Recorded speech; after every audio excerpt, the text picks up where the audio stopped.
Okay. Hello, everybody. I'm Juliana Diaz, and I am the 8th grade English teacher, of course. And today I will be teaching you and giving you a presentation about context clues and vocabulary. So I do have a student with me present that will be verbally answering questions. Hello, Alisette. Hello. Okay, so let's get started. Okay, so the TEKs we'll be covering today are developing and sustaining foundational language skills, listening, speaking, reading, writing, and thinking vocabulary. The student uses newly acquired vocabulary expressively. You are expected to use context within or beyond a paragraph to clarify the meaning of unfamiliar or ambiguous words. Is that clear for everybody? Yes. Okay, for the objectives, you guys should be able to and will be able to indicate how connotation of actions or feelings can determine a word's meanings. So, by the end of this lesson, you should have a good idea. Let's say a character is doing an action or is expressing a feeling. You can kind of use that feeling or that action to determine a word. An example would be like compassionate, being kind, correct?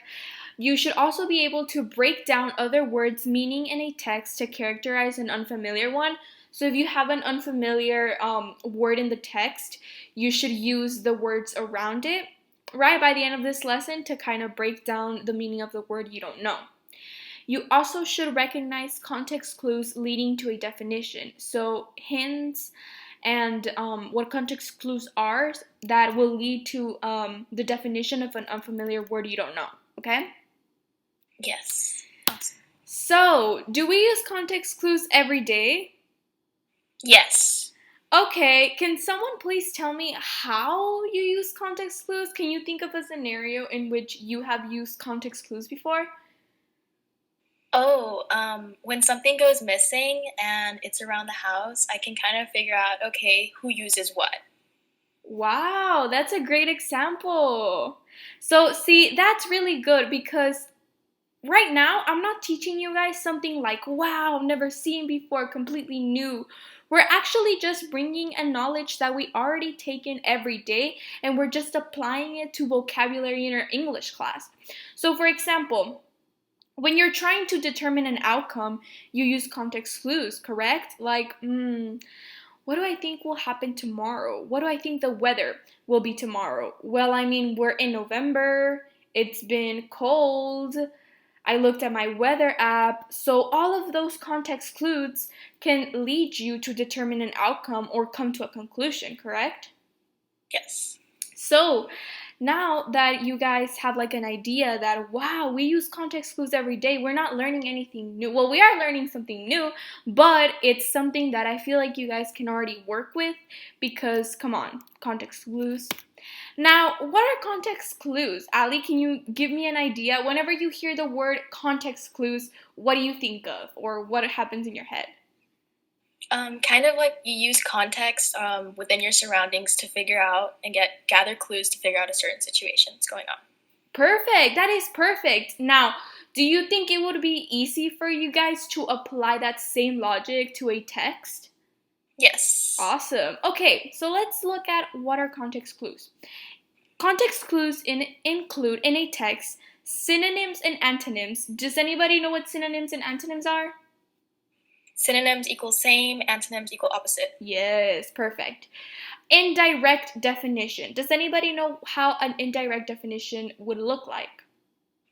I'm not too sure. Okay, that's good. So, an example could be like compassionate. So, do you see here how it says compassionate? Mm-hmm. Okay, so compassionate, right?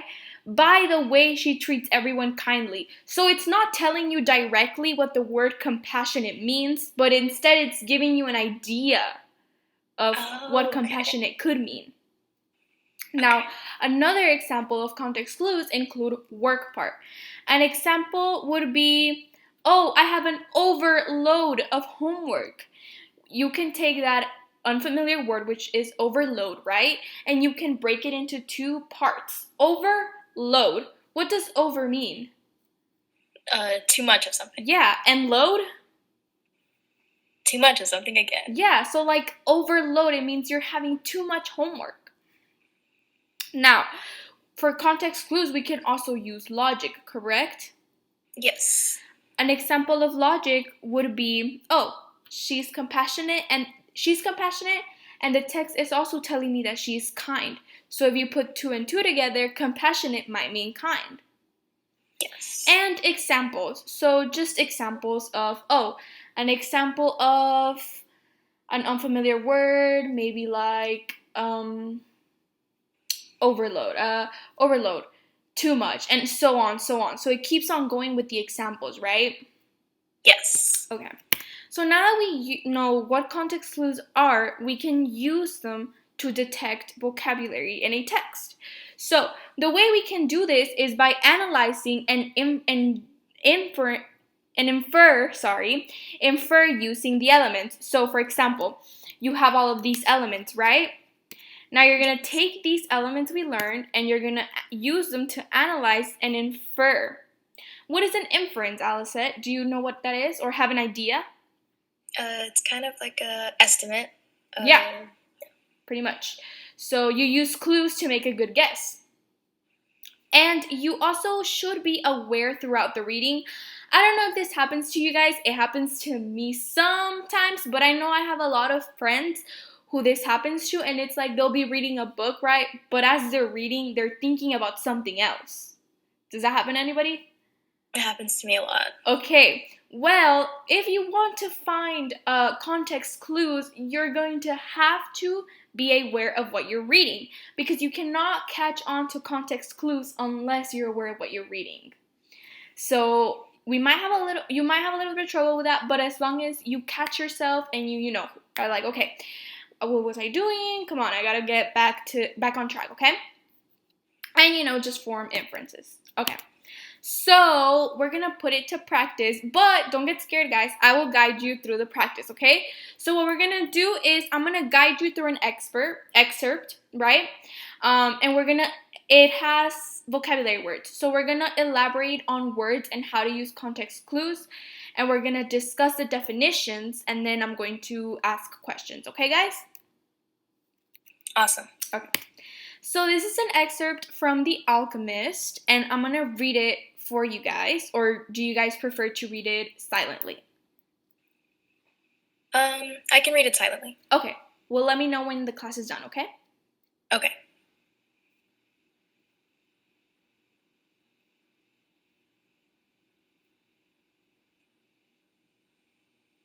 Okay, I kind of went through it a little bit. Okay.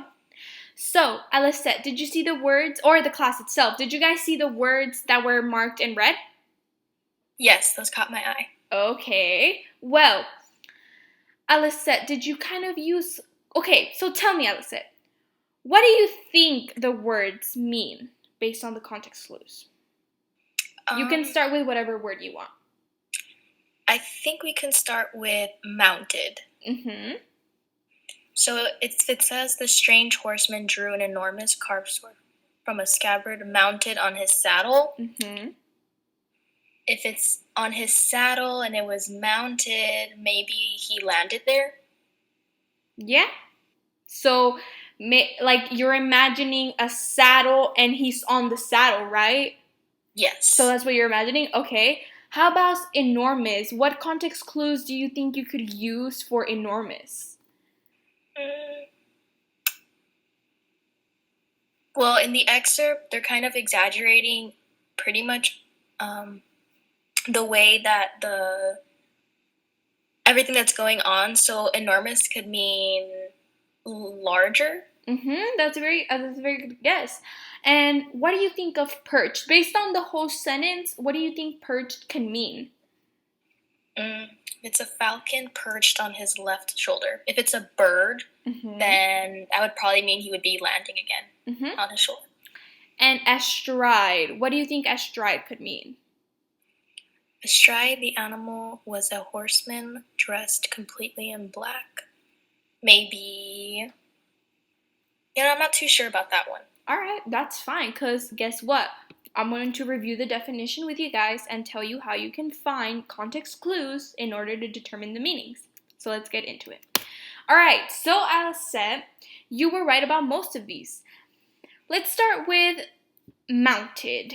Mounted actually means riding an animal, typically a horse. So you were kind of right when you said that it would like land, right? It actually is on the saddle and they're riding the saddle of the horse, you know? This is an image. But this image also connects with astride because astride, okay, look, you know how it says astride the animal, right? Yes. Horseman. And astride means with a leg on each side of. So when you're riding a horse, you have one leg on one side and the other leg on the other side, correct? Yes. So that's what astride means. And I use the context clues of astride the animal, okay, so it's having an interaction with an animal. And it was a horseman, okay, so if it's astride the animal, having an interaction with the animal, it's a horseman, maybe it's riding it, correct? All right. Yes. Now, perched means to rest or on something. So the falcon was resting on the shoulder, and it refers to a bird most of the time. So you were right about that.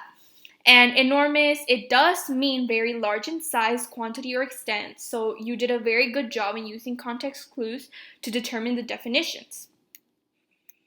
Okay, discussion time. Okay, so how do you guys use this term in a sentence?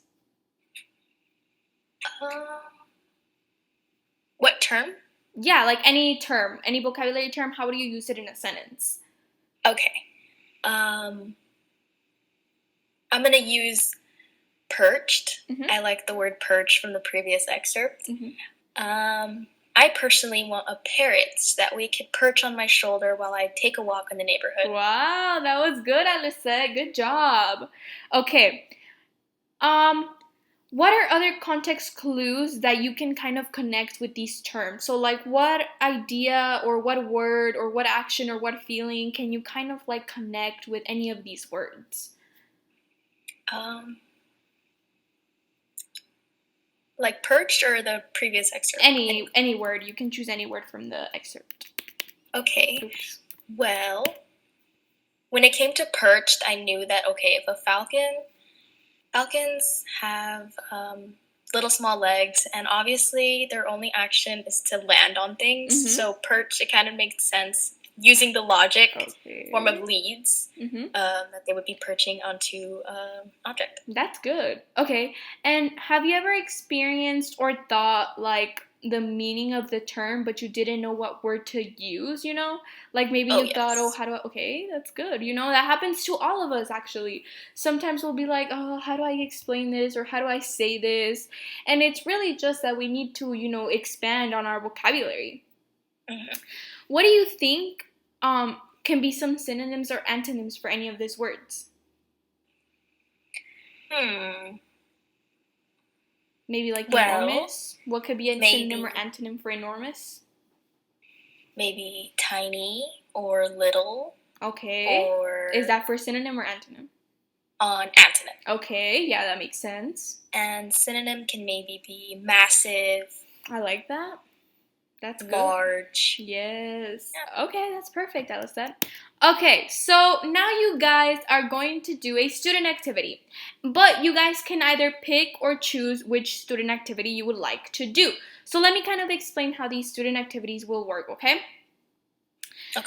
So you guys, for both of these activities, it would require a group of 4. So for the first activity, one student will read out loud a sentence or sentences from the text, you know, a text with an unfamiliar word. The remaining students have a list of definitions and they have to guess what definition matches with the unfamiliar word. So as the student is reading the excerpt, the student will tell you the unfamiliar word and you guys will have to use context clues to match the definition. If the student gets it wrong, they have to pass it on. And if they get it correct, they have to explain to the group what context clues they use to get to that conclusion, okay? Okay. And then the students that choose the other activity, they will have whiteboards and markers. They will also have the text that we're analyzing with the vocabulary words. So in the middle of the whiteboard, you would write the vocabulary word, right? And you would draw. So each student would take turns drawing objects, actions, or feelings that connotate with that word. So kind of like context clues, forming different types of context clues that will give you the hint of what that word means. And then when the time is up, they have to explain to the group what they drew based off of the context clues. So does everybody get that? Yes. Okay. And for homework, you guys are going to have a self-assessment, which is you guys have to fill it out on your own for each vocabulary word. So what we have here is a vocabulary 4 square.